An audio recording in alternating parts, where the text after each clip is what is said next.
Today we will work through single sample confidence intervals. We begin by setting up the stage here with x1, x2, x3 being a random sample coming from a population which is normally distributed with mean mu and variance sigma squared. Uh, the statistic of interest would be the sample mean, which is x1, x2 up to xn divided by n, and the sample variance, which is 1 over n minus 1, times the sum of xi minus x bar squared. In this scenario, the random variable x bar is normally distributed with mean mu and variance sigma squared over n. This is a consequence of the central limit theorem.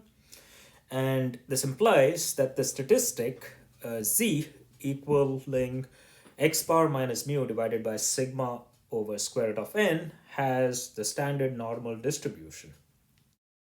Using the fact that the square of a standard normal random variable has the chi-squared distribution with 1 degree of freedom, we can calculate that the distribution of n minus 1 times s squared divided by sigma squared is going to be chi-squared with n minus 1 degrees of freedom.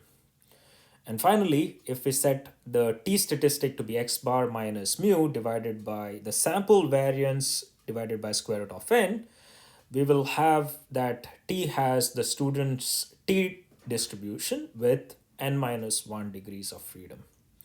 Some properties of the student's t distribution are that the PDF of students' t distribution with new degrees of freedom will be given by the following function represented using the gamma function.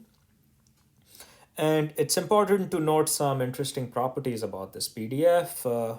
One being that this PDF is going to be symmetric about the origin, and when nu equals 2, we get the Cauchy distribution. And as nu goes to infinity, we get the PDF for the standard normal distribution. Finally, the expected value of t nu equals 0 whenever nu is bigger than 1, and the variance of t nu equals nu divided by nu minus 2 whenever nu is greater than 2. We will be using the distributions of these test statistics to calculate confidence intervals for the population mean mu and the population variance sigma squared. We begin with the confidence intervals for single sample mean. The basic setup is going to be as follows. We have the random sample x1 through xn coming from a normal distribution with mean mu and variance sigma squared. And we're going to fix alpha, a number between 0 and 1, such that 1 minus alpha times 100 will be our confidence level. To calculate the 1 minus alpha times 100% confidence interval, we need to calculate two random variables. The first random variable is L of x, which is going to specify the lower confidence bound, and U of x, which is going to specify the upper confidence bound. Both of these depend on a random sample, so these will be random quantities. Let's begin with confidence intervals for the sample mean when the variance is known.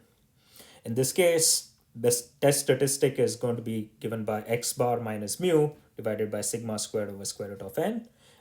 And we know that this test statistic has the standard normal distribution.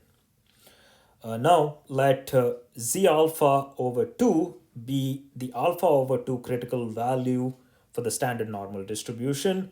That is, z alpha over 2 satisfies the property that z greater than z alpha over 2 equals alpha over 2. We then work with the following probability equation, solving for mu. And we notice that the probability that mu lies between x bar minus z alpha over 2 times sigma over square root of n and x bar plus z alpha over 2 times sigma over square root of 10 equals 1 minus alpha. That is, the probability that mu lies in the random interval uh, given by the following formula is going to be equal to 1 minus alpha. This says that with confidence 1 minus alpha times 100, mu lies inside the random interval lx comma ux, where l of x is going to be equal to x bar minus z alpha over 2 times sigma over square root of n, and ux equals x bar plus z alpha over 2 times sigma over square root of n. We note that in this case, the width of the confidence interval will be given by the difference between u of x minus l of x, which equals 2 times z alpha over 2 times sigma over square root of n. When sigma square is known, the width remains constant across different sample data. So this is an important feature when the variance is known. Second, the margin of error is the number z alpha over 2 times sigma over square root of n. And for a fixed width w, we can find a sample size that gives us a confidence interval of width w by solving for n. So solving for n, we will notice that w equals 2 times z alpha over 2 times sigma over square root of n implies that n would equal to 2 times z alpha over 2 times sigma over w, the whole squared. Therefore, choosing a large enough sample, that is n bigger than the number that we just calculated, we can increase the precision of our interval estimator lx comma ux to be as fine as we want.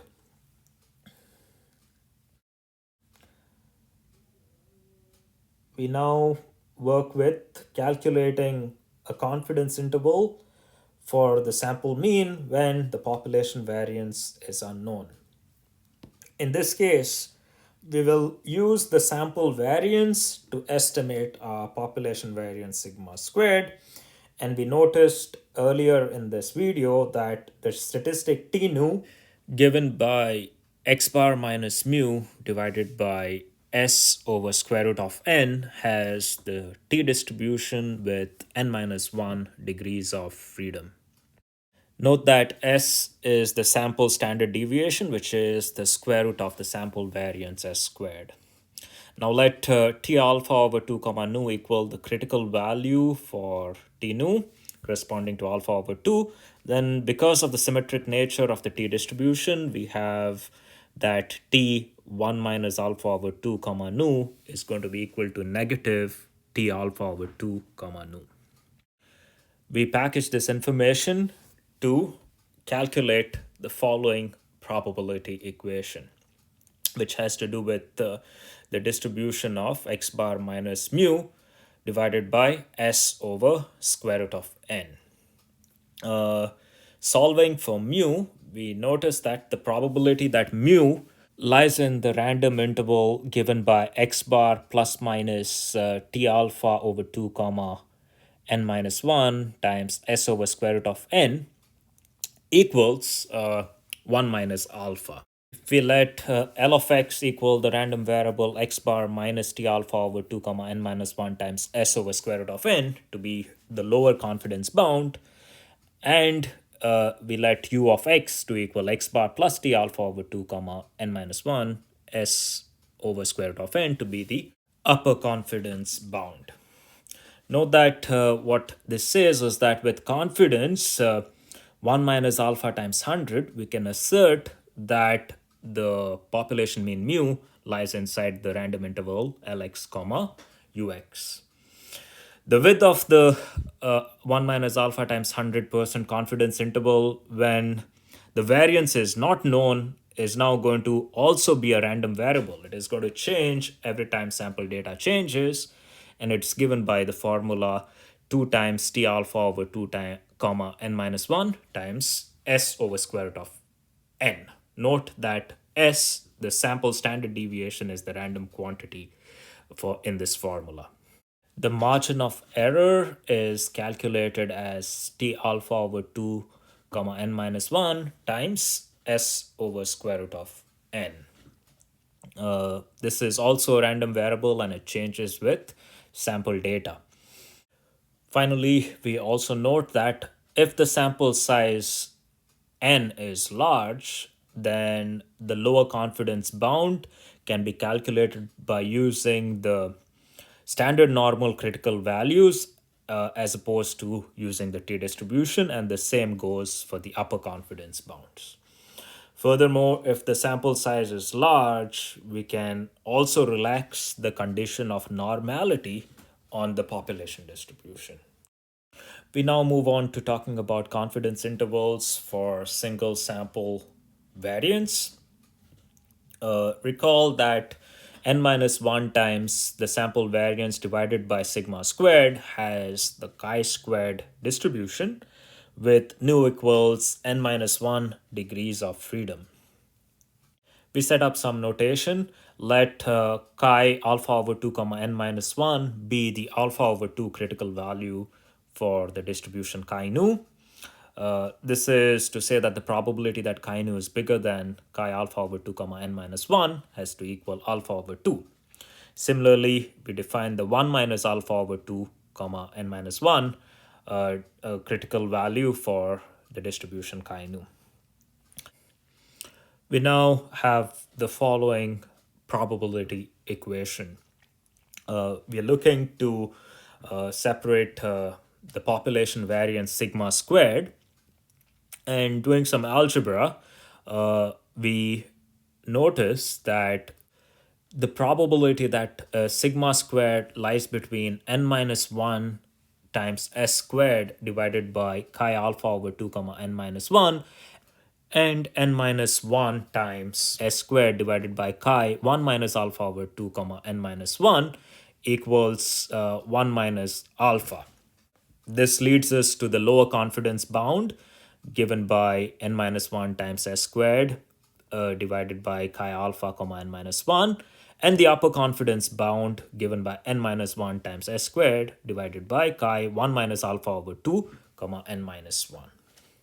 We thus have an interval estimator for the population variance, and we will say that with confidence 1 minus alpha times 100, we can assert that the population variance sigma squared will lie inside the random interval Lx comma ux.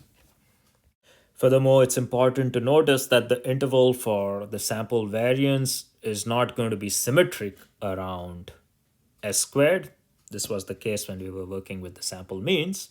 And finally, taking a square root does not provide a reliable interval estimator for the population standard deviation sigma. To summarize, we have spoken about single sample confidence intervals for the sample mean when the variance is known and when the variance is not known. And then we have gone on to calculate single sample confidence intervals for the population variance sigma squared. This is all for now. Take care of yourselves, and I will see you around.